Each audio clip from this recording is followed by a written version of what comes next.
Wall Street started off September on a sharply lower note on Tuesday, September 2nd, as investors weighed the legality of President Donald Trump's tariffs after a federal appeals court ruled most of his sweeping tariffs illegal.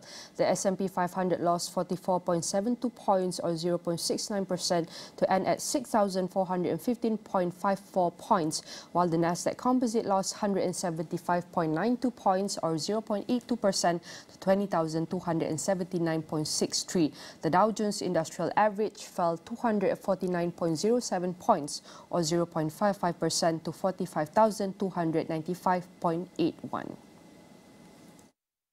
The markets are starting September with a continued decline from Friday's small sell-off after a really good month in August.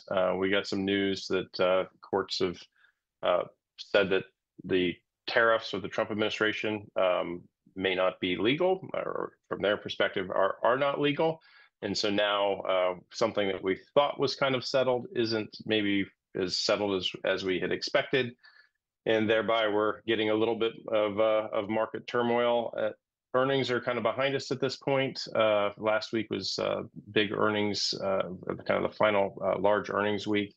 And we're heading into September with a much awaited or much anticipated, I should say, jobs report on Friday. So some concern over how far this tariff thing really has run through, and a new data point ahead of a Federal Reserve meeting in a few weeks, and we got some weakness in the markets.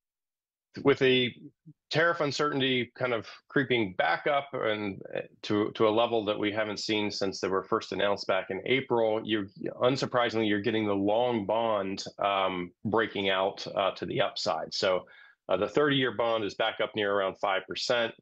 Expectations of longer term, inflation, not necessarily attached to tariffs, but higher borrowing costs if there's a revenue source that's going away.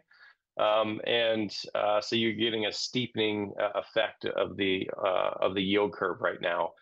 Investors don't want to own longer dated stuff where there's greater uncertainty, and so they're sticking to the shorter term.